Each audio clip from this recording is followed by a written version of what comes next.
sécurité, les résultats d'une année de travail de la police municipale en liaison étroite avec la gendarmerie et tous les services de sécurité autour de nous. Donc, il s'agit simplement d'une information d'un quart d'heure, 20 minutes. Je laisse la parole à Denis.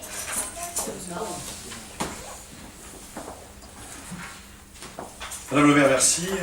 Mesdames et messieurs les élus. Donc voilà, l'objectif aujourd'hui, c'est de vous présenter une petite représentation sur la vidéoprotection à FUVO. Parce que c'est assez compliqué, il ne suffit pas simplement de mettre une caméra sur un mât pour se dire ça y est, ça fonctionne et ça marche. C'est compliqué, mais en plus c'est un matériel qui nécessite toujours de la maintenance et puis beaucoup de vigilance. Alors au niveau de l'historique, déjà on va commencer un petit peu pour faire un petit retour en arrière. Vous m'excuserez si je me tords, mais c'est simplement pour avoir un accès à l'ordinateur. Donc à FUVO, la vidéoprotection a été mise en place en 2007. Alors 2007, ça veut dire aussi que cette mission a été confiée à un bureau d'études qui a fait le point sur la commune avec les nécessités, les besoins, de façon à cartographier et essayer d'orienter, en tout cas d'optimiser la vidéoprotection de l'époque. Je parle de l'époque pour la simple bonne raison, c'est que vous verrez qu'au fil du temps, la vidéoprotection de 2007, de 2010 ou maintenant de 2015 n'a pas forcément les mêmes besoins. Pour la simple bonne raison, c'est que la commune grandit, les centres de vie se déplacent et malheureusement la délinquance également. 3 tranches de travaux à l'époque, donc nous avions une tranche ferme avec 2 tranches conditionnelles, donc ça veut dire tout simplement que ça n'a pas été fait tout d'un coup, les choses ont évolué petit à petit, les 3 tranches aujourd'hui sont terminées, et aujourd'hui on pense quelque part à réorienter la vidéoprotection de FUVO, mais sur d'autres aspects qu'on aura l'occasion d'évoquer un petit peu plus tard. Alors le système de FUVO, il fonctionne sur 2 grands axes, on ne va pas faire un cours technique, mais sachez que nous avons un système radio, c'est-à-dire un système Wi-Fi, ce sont des ondes, et le système fibre qui est le système filaire. Donc nous avons heureusement un clocher qui est bien haut, qui nous rend bien service dans ce domaine, pour la simple et bonne raison, c'est que les villages comme FUVO ont des particularités très intéressantes de par le côté paysager et architectural, mais très problématiques en termes techniques, parce qu'on n'est pas comme une grande ville, pardon, où on va se retrouver avec un plan pratiquement à zéro, où les ondes passent facilement. Donc c'est toujours une grosse difficulté. Alors, je voudrais quand même déjà faire un petit point sur la notion de vidéosurveillance, qu'on va voir de suite, on ne va plus en parler. Vidéosurveillance, je sais que c'est un terme qui, de temps à autre, est encore dans la bouche, même parmi nous, techniciens et policiers, mais depuis 2007, on ne parle plus de vidéosurveillance, on parle de vidéoprotection. Alors, vous allez me dire, c'est de la sémantique, mais ça va beaucoup plus loin que ça. La vidéosurveillance, on aura l'occasion également de l'évoquer, on a des grands retours sur ce qui a été fait à l'étranger, principalement en Angleterre, à Londres, je vous montrerai quelques chiffres, mais je pense que vous les connaissez déjà. Beaucoup de caméras. Là, nous, dans le jargon de la police, on dit que c'est de l'hyperprotection. Parce que Londres, pour vous donner une information, c'est une caméra pour 14 habitants. Je ne sais pas si vous voyez ce que ça fait, c'est très très impressionnant. On a l'impression effectivement d'être surveillé à tous les coins de rue. Nous, en France, on parle de protection. Donc on n'est pas là pour surveiller les gens, les administrés, la population. L'objectif d'une caméra, c'est de protéger la population. La démarche est donc complètement différente. Alors, je vous parlais tout à l'heure de la problématique de la réglementation, mais je peux vous assurer qu'elle est très très lourde. Aujourd'hui, pour mettre en place une vidéoprotection dans une commune, d'ailleurs nous avons des communes voisines, comme Rousset et d'autres qui sont en train d'y travailler dessus, entre le fait que politiquement on ait envie de mettre en place et puis la réalisation finale, je peux vous dire qu'il y a beaucoup d'étapes. Encadrés par des textes, bon, ce sont des textes bien sûr législatifs et réglementaires, les autorisations elles sont délivrées par le préfet. Il y a une commission de sécurité qui travaille sur chaque dossier, donc chaque fois qu'une commune, le maire souhaite faire évoluer son parc, donc nous avons un parc aujourd'hui qui peut également évoluer, chaque fois qu'il doit évoluer, il est soumis à des règles et des autorisations. Les déclarations de secteur et de zone, ça veut dire qu'il ne faut pas se tromper.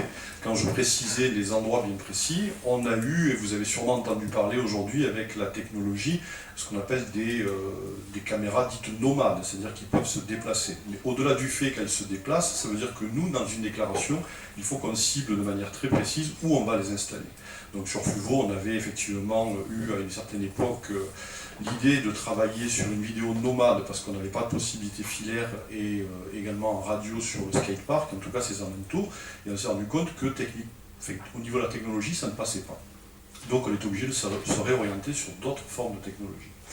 Nous avons des obligations. Quand je parle des obligations, ce sont des obligations qui sont liées bien sûr à la CNIL, parce que nous sommes surveillés par la CNIL, et nous sommes surveillés également par tout administré. Vous verrez plus tard que je vous montrerai ce qu'on appelle des écrans masqués. Il ne suffit pas d'avoir de la vidéoprotection, on ne fait pas ce qu'on veut.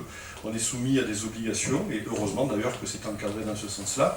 Et puis bien sûr, le principe fondateur qui régit nos règles de vie en collectivité, c'est la liberté d'aller et venir, donc le principe fondateur. Espace public, souvent on a une mauvaise définition de qu'est-ce qu'est l'espace public. Je vous ai mis juste un petit récap. L'espace public, c'est un lieu qui est accessible à tous et qui ne nécessite l'autorisation de quiconque, de personne. Donc, si je suis sur le Tolédé, je suis dans un espace public. Si je rentre dans la mairie, je suis dans un espace public jusqu'à certains endroits. À partir du moment où je cloisonne certains endroits, ça devient des espaces privés qui ne sont pas ouverts au public. Donc le droit d'entrée, par exemple un parking, si on avait un parking sur Fuveau, ce sont des exemples évidemment, et qu'on veut mettre en situation de vidéoprotection, malgré qu'on fasse payer l'entrée d'un parking par exemple, ça reste quand même un espace public. Mais dès qu'on a un bâtiment qui est soumis à des règles de filtrage avec un digicode, on abandonne cette notion d'espace public, là ça devient un espace privé ou un espace de travail qui est encore beaucoup plus réglementé. Donc en termes de vidéoprotection, en nous ce qui nous concerne c'est la notion d'espace public, on est bien d'accord, c'est-à-dire les voies, les espaces, ça pourrait être un stade, pourquoi pas, mais on ne peut pas, ça je pense que vous le savez, mettre des caméras dans des bâtiments pour surveiller du personnel ou surveiller qui que ce soit. Et encore moins des idées loufoques dans des gymnases, des vestiaires, etc. Alors, il existe deux types de caméras sur la commune actuellement de Fuveau. Il existe ce qu'on appelle des caméras dites DOM, c'est ce que vous voyez en haut à gauche. Elles ont des avantages, mais elles ont aussi bien sûr des inconvénients. Et vous avez en haut à droite des caméras dites fixes. Alors la caméra fixe, elle a un rayon qui est orienté, donc comme son nom l'indique, elle ne bouge pas, elle n'est pas mobile. Donc même avec une notion d'opérateur derrière, on ne pourra pas la faire bouger sur la droite ou sur la gauche. Par contre, la caméra dite DOM, elle a un point de vue qui est beaucoup plus large, mais l'inconvénient, c'est que malheureusement, quand on a un DOM, on n'a qu'un résultat de 25 à 27% d'efficacité. Pour la simple et bonne raison, c'est qu'il y a un DOM devant la mairie, hein, je vous le montrerai tout à l'heure. Quand on est en train de surveiller les véhicules éventuellement qui descendent, s'il y avait une agression ou un véhicule qui se fait dégrader à cet endroit-là, ben, le temps que la personne passe, derrière, il risque de nous échapper. Donc aujourd'hui, on s'est rendu compte, et ça ce sont les évolutions de la vidéoprotection, on s'est rendu compte qu'il vaut mieux avoir 2, voire 3 caméras fixes qu'une seule caméra en DOM. Est-ce que c'est clair pour tout le monde ça? Alors, au niveau de la conservation des images, c'est un petit peu comme chez vous à la maison, c'est un disque dur, qui est bien sûr un peu plus complexe en termes techniques, mais c'est l'idée qu'on doit s'en faire. Il existe un minimum réglementaire et un maximum réglementaire. Le minimum, c'est 6 jours. En dessous de 6 jours, on ne peut pas avoir d'autorisation légale d'accueil de vidéoprotection dans une commune, et le maximum, c'est 30 jours. Donc si une commune vous dit, nous on va demander 45 jours, c'est déjà un refus essuyé sans aucun problème. À Fuveau, nous avons aujourd'hui une conservation de 7 jours, technique. Mais nous avons une autorisation depuis un an de 15 jours. Alors, je m'explique. 7 jours, ça veut dire que notre matériel aujourd'hui ne peut pas accueillir plus de 7 jours de conservation d'images, parce qu'il y a des flux qui sont très importants en entrée et en sortie. Mais nous avons d'ores et déjà, on a anticipé sur cette manière de travailler, on a d'ores et déjà l'autorisation pour accueillir demain 15 jours de préservation d'images. C'est, on va dire, la situation confort en termes de conservation pour aussi bien élucider des affaires liées à la délinquance, éventuellement plus importantes. Quelques chiffres qui sont toujours intéressants. Alors, ce sont des chiffres, bien sûr, pour comparer, mais ce qui est comparable, évidemment. 100% des communes de plus de 100 000 habitants, aujourd'hui, sont équipées en vidéoprotection. Toute orientation politique confondue. Paris, aujourd'hui, c'est une caméra pour 1000 habitants. Londres, évidemment, on est tous d'accord, on est un petit peu dans l'excès, mais les chiffres sont là, c'est une caméra pour 14 habitants. Ça veut dire qu'au-delà de la volonté politique d'avoir une caméra pour 14 habitants, il faut aussi avoir le budget pour maintenir tout ça, parce que c'est quand même important. Vitrolles, qui est une ville moyenne, qui est sur le secteur, c'est une caméra pour 380 habitants. Vous vous posez la question sûrement à Fuveau. Fuveau, c'est une caméra pour 558 habitants, ce qui est très très raisonnable. Ce qui nous fait une moyenne aujourd'hui de 17 caméras.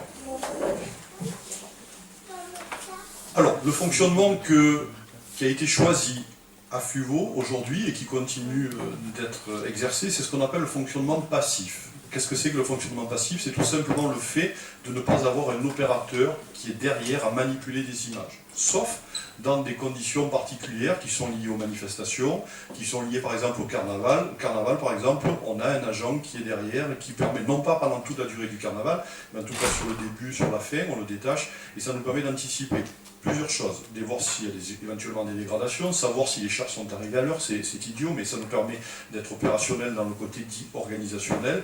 Et puis on a un point mot, et ce point mot il est quand même intéressant en termes quelque part de participation dite citoyenne, en tout cas au niveau de la surveillance. 24 heures sur 24 et 7 jours sur 7. Ça ne veut pas dire, parce qu'il n'y a pas d'opérateur, que les caméras ne filment pas. Et ça ne veut pas dire pour autant qu'elles ne peuvent pas changer de champ de vision. Ça veut dire qu'en fonction de l'activité, je dirais, de la commune, qui soit plus ou moins agréable, et en fonction des demandes que l'on peut avoir, parce que nous sommes sollicités par la police judiciaire, la brigade criminelle, la SR de la gendarmerie et toutes sortes de services d'État, les douanes également. Bien sûr, ça, ce sont des choses qu'on ne divulgue pas, parce que vous imaginez bien que ça fait partie de la discrétion et secret professionnel, mais on est sollicité très très régulièrement. Pour la simple et bonne raison, c'est que FUVO est une commune dite passante. Nous avons des communes à côté, et on en parlera un petit peu ce qu'on appelle de l'effet plumeau. L'effet plumeau, ça fait souvent sourire, mais on en est victime, mais nous, on en joue aussi. Ça veut dire que quand il se passe quelque chose un petit peu négatif, ben, ça vient chez nous. Et après, nous, ben, il faut qu'on ait les outils pour déplacer ça quelque part un peu chez les voisins. Voilà, ça c'est pas un montage, c'est tout à fait ce que nous on voit. Je voulais vous le faire partager parce que je pense que c'est important. Ça c'est la caméra qui est positionnée au niveau du rond-point de Charles de Gaulle. Donc elle est en vue ce qu'on appelle large. Mais par contre, on peut se retrouver avec quelque chose qui nous interpelle, c'est sur l'image d'après, un groupe de jeunes. Mais quand je dis un groupe de jeunes, c'est tout simplement deux personnes qui vont prendre le bus. On a une personne qui est cachée derrière à demi-position. Ça nous interpelle. Ça ne veut pas dire pour autant qu'on dit qu'il peut y avoir problème, mais il y a une petite demoiselle qui est à côté. On se dit, tiens, qu'est-ce qui se passe? 2 secondes, 3 secondes de visionnage, on se rend compte qu'il ne se passe absolument rien, on n'a aucune raison d'insister, on passe à autre chose. Ça, c'est une autre caméra, évidemment, vous la reconnaissez, c'est une position sur le marché, donc elle nous permet de visualiser éventuellement les pickpockets, ou en tout cas ceux qui tenteraient de vouloir importuner nos frulins. Donc, on veille. Même si vous ne voyez pas un policier municipal sur le marché toute la matinée, nous on y veille. C'est ce qu'on appelle de la proximité aussi, parce que c'est quelque part de la discrétion. Ça c'est la même chose, sans commentaire, hein, vous avez remarqué que c'est devant la mairie. Ça c'est un dôme, donc si je vais sur la gauche, j'aurai bien sûr la place de l'hôtel de ville, et je ferai un demi-tour pour me retrouver avec Célestin Barthélemy. Donc vous comprenez très bien que quand je suis en train de visionner ce qui se passe derrière moi, je ne vois plus ce qui se passe forcément dans le boulevard Louvet. Alors ça c'est très important que vous soyez informés. Vous avez en haut à gauche ce qu'on appelle un masque. C'est exactement la même image mais que j'ai agrandi. Donc ce masque se met en place automatiquement quand nous arrivons sur un espace privé. Ce qui veut dire que ce qu'une personne pourrait voir avec des jumelles, tout simplement en faisant le voyeur, nous avec toutes les caméras de la vidéoprotection, c'est strictement déjà une part interdit, mais techniquement ce n'est pas possible. C'est-à-dire que même si on pouvait imaginer que j'ai un agent qui ce soir-là se dit tiens, je regarde un petit peu ce qui se passe sur le balcon, il verra exactement ce que vous voyez. C'est-à-dire un écran gris qui se forme automatiquement. Ça veut dire que tout ce travail a été fait dès l'installation de la vidéoprotection, mais en plus ce travail est surveillé. Ça veut dire qu'à tout moment, je peux me retrouver avec la commission de sécurité de la préfecture qui passe et qui me demande un accès sur les images. Et si j'ai un masque qui est tombé, il faudra que je m'explique moi en tant que responsable. Ça c'est le positionnement, bon, on ne va pas faire le détail de tous, mais vous voyez qu'en bleu c'est ce qui est dôme et en rouge ce qui est fixe. Donc à l'époque, en 2007, il y a eu un choix qui a été fait de coupler le dôme et puis le fixe. Aujourd'hui, le choix il est un petit peu différent pour la simple bonne raison, c'est que la technologie, comme je vous le disais, a évolué, donc on a d'autres aujourd'hui possibilités. Alors, une chose importante, c'est que quand on choisit de mettre en place la vidéoprotection, ça nécessite forcément derrière toute une action de maintenance. Mais ça définit aussi des actions qui sont très sérieuses et encadrées. Ça veut dire qu'il ne suffit pas de dire je mets de la vidéoprotection. On a des partenaires institutionnels et puis des partenaires dits obligataires comme les services de gendarmerie Donc je vous l'ai mis juste en haut, on peut le lire ensemble. La vidéoprotection à FIVO permet de remplir un des objectifs fixés par le maire et définis par la convention de coordination. Vous savez que le préfet de police a signé une convention de coordination avec Madame le maire l'année dernière, donc en présence de toutes les autorités de la gendarmerie et de nos services internes. Et ça veut dire aussi qu'au-delà de signer une convention, il faut aussi s'engager et continuer à travailler ensemble. Donc une coordination stratégique et opérationnelle accrue entre les services de gendarmerie et la police municipale. Cet outil permet de renforcer l'efficacité d'action de l'ensemble des acteurs de la chaîne sécuritaire. Ça veut dire que, en parlant plus simplement, la gendarmerie, les services de la police nationale, la préfecture de police sont informés que nous avons aujourd'hui des caméras. Ils sont informés quand on a des caméras qui sont en panne. Et ça veut dire qu'aujourd'hui, quand ils viennent et qu'il y a un souci sur la commune, il y a des choses que je ne peux pas dévoiler évidemment, ils viennent directement vous demander la zone précise. Parce que je vous l'ai dit tout à l'heure, vous vous rappelez que toutes les zones sont déclarées. Donc, quand ils demandent une information au niveau de la commune, ils viennent voir le chef de la police municipale ou le DGS et le maire, et derrière, c'est le chef de la police qui acceptera ce qu'on appelle une réquisition. Sans cette réquisition, même si c'est un gendarme et un colonel, on ne donnera pas d'image, parce que c'est de notre propre responsabilité. Alors le contexte, pourquoi la vidéoprotection dans une commune? Premièrement, c'est pour répondre aux attentes de la population. Les sondages, après les sondages sont ce qu'ils sont, mais 76% de la population en France, je ne parle pas de FUVO principalement, je pense qu'on est quand même le reflet du tissu national, 76% de la population souhaite avoir une vidéoprotection dans sa commune. Pas de l'hyper-protection, on est bien d'accord, mais de la protection, la vidéoprotection dite raisonnée. Sécuriser les commerçants, et on s'en est servi à plusieurs reprises, principalement pour les fêtes de fin d'année. Ça fait 3 années d'affilée que nous avons un bilan hyper positif, 100% de réussite. On en est très fiers, quand je dis on, c'est nous, la commune. Ça veut dire qu'aucun commerçant s'est fait braquer, aucun commerçant a été interpellé, malmené, etc. Ce qu'on a vécu il y a 4 ans, ça peut mettre en péril de suite une petite économie au niveau des commerçants. Donc ça fait partie de notre travail. Assurer la protection des espaces et des bâtiments publics, on ne sait pas pourquoi, mais de temps en temps, il y en a un qui se réveille le matin et qui dit « je vais taguer tout ce qui bouge », et bien voilà, il tague. Donc si on arrive à identifier qui c'est, ça nous permet de déposer plainte au nom de la commune, et puis de demander réparation, et en tout cas, à ce que le préjudice soit moindre. Maintenir une forme de dissuasion, alors ça c'est justement ce qui se passe au-dessus de nos têtes.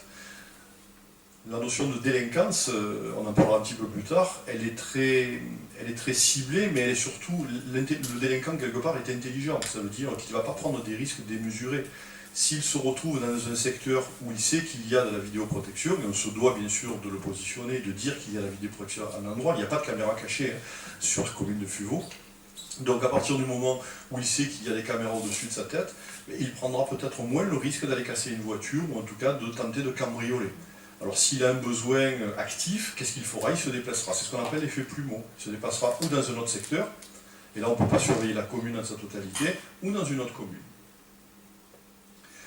Participe à la gestion du trafic routier, on en a parlé un petit peu tout à l'heure. Ça peut aussi également, ça nous a servi sur des accidents.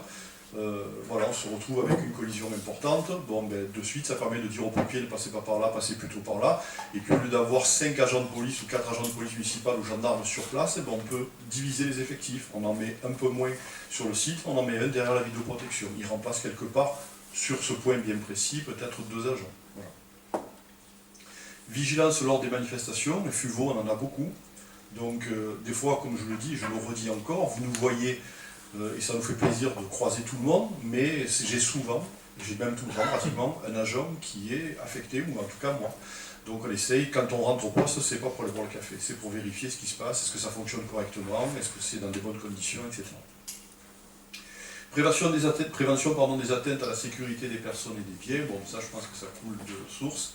Là je voudrais vous montrer une action de vidéo.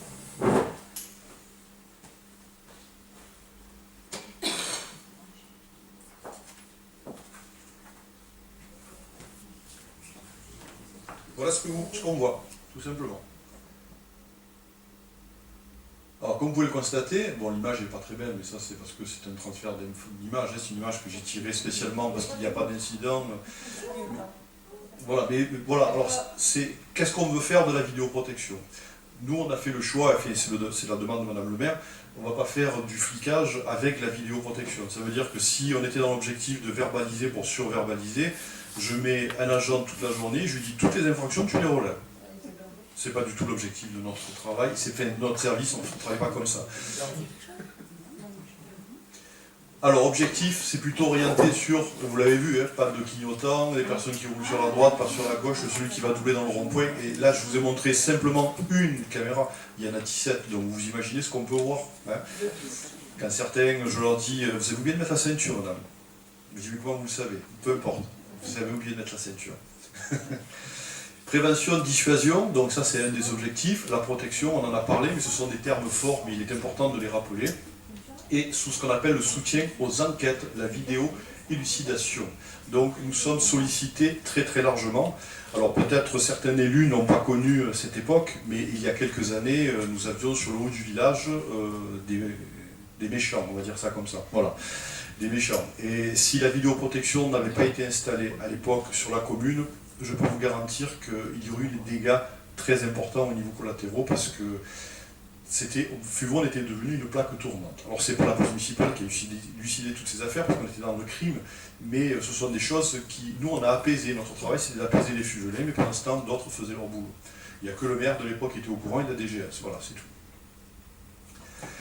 La prévention, elle a pour but de prévenir la commission d'enquête délictueux, de compliquer voire d'éviter le passage à l'acte, c'est notre travail de tous les jours avec la vidéo, à l'aide de dispositifs d'aménagement mécanique ou électrique, des zones d'habitat ou d'activité. C'est tout simplement ce que vous faites et qu'on fait tous quand on met un portail devant chez soi, c'est de la prévention. Voilà. La problématique, quand on parle du délinquant principalement, je vous ai mis deux termes forts, il est rationnel et son objectif, c'est d'obtenir. Ce qui veut dire aussi que, pour son intérêt en tout cas, c'est un maximum de gains en prenant le minimum de risques. À partir du moment où on connaît cette base-là de travail, eh bien, ça nous permet de travailler un petit peu mieux. Je ne parle pas évidemment, mesdames et messieurs, de la criminalité, de la grosse délinquance, qui est un autre registre. Mais ce que nous on appelle souvent l'incivilité, ce sont en fait des formes de délinquance qui ne sont pas actées. À partir du moment où elles sont actées, ça devient de la délinquance, ce qu'on appelle des situations infractionnelles. Mais à partir du moment où ce n'est pas acté, c'est l'incivilité. Pardonnez-moi l'expression, mais c'est ce qui nous embête au quotidien, tous les jours. Quelqu'un qui vient, voilà, vous cassez un rétro, casser une vitre, parce qu'il s'est séparé de sa femme, parce que sa femme est partie avec un autre. C'est notre quotidien. La prévention dite situationnelle. C'est un peu compliqué, mais que vous sachiez. Quand on dit prévention situationnelle, au niveau des élus, je pense que c'est important que vous sachiez de quoi on parle. C'est ce qu'on appelle l'effet broken glass de Killing et Wilson. Je ne sais pas si vous vous rappelez de la politique de New York, la politique de la vitre cassée. C'est ça la prévention situationnelle. Ça veut dire qu'à partir du moment où une vitre elle est cassée, si on estime derrière qu'on laisse la vitre cassée, on aura forcément derrière d'autres vitres cassées. Donc l'idée c'est de dire, il faut bien sûr essayer d'interpeller, de réprimander, mais il ne faut pas mettre en position d'actes aussi pour casser encore plus de vitres. Le délit résulte donc autant de l'émergence d'une occasion que de la motivation de l'auteur. En termes plus simples, ça veut dire que si vous laissez votre voiture ouverte avec les clés dessus, vous avez 9 chances sur 10 de vous la faire voler. Si par contre, si vous la fermez et puis vous gardez les clés sur vous, ça deviendra peut-être un peu plus difficile. Voilà, c'est ça la prévention situationnelle. Stratégie de protection, pour défendre un espace public ou privé, il convient de prendre en considération la meilleure combinaison, issue d'un triple montage. C'est ce que nous faisons tous les jours avec les élus. Quand je dis les élus, c'est tous les élus évidemment. La dissuasion, le blocage de la dynamique, c'est-à-dire qu'on a des élus de tous bords qui nous appellent en nous disant il s'est passé ceci, il s'est passé cela, c'est important. Et les moyens d'alerte.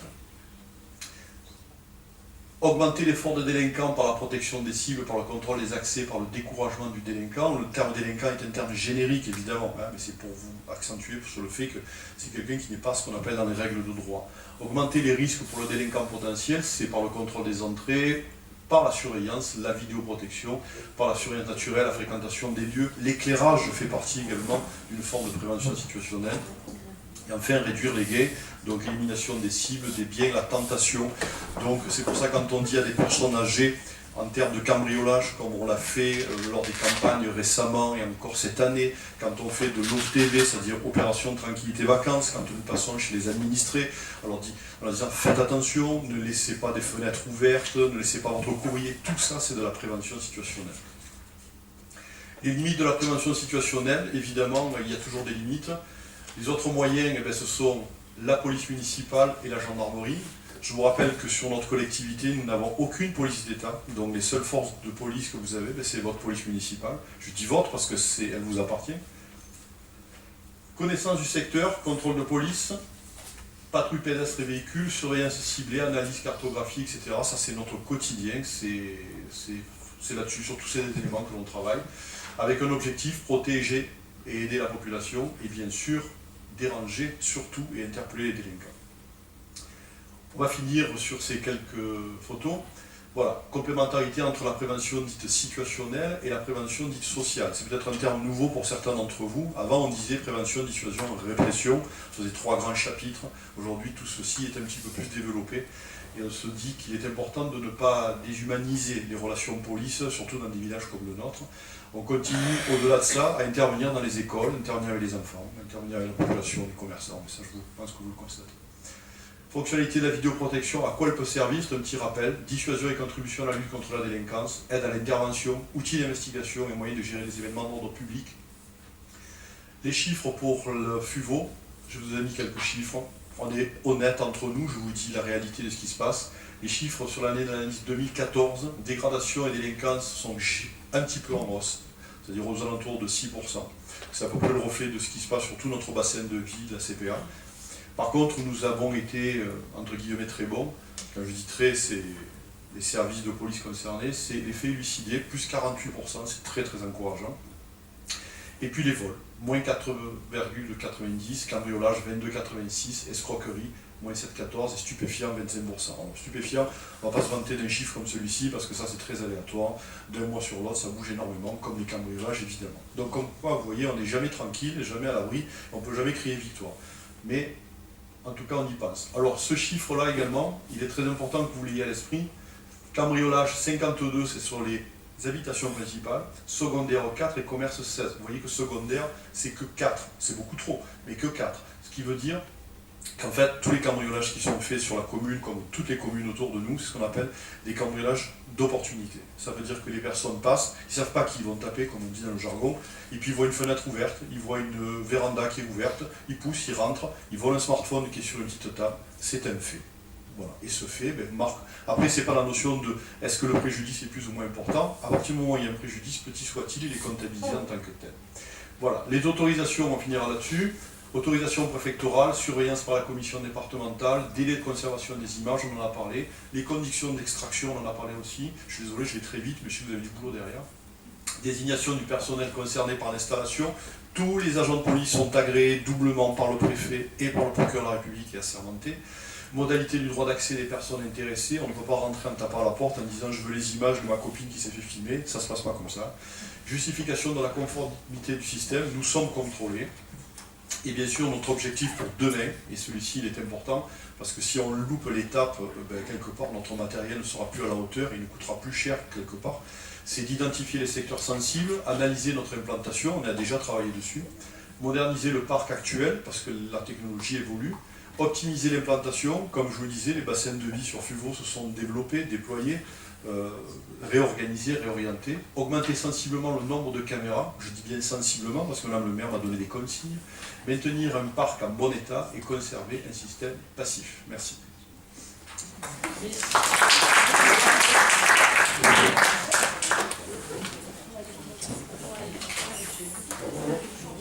Merci beaucoup à Denis. Donc, maintenant, nous allons pouvoir débuter le concert. Ah.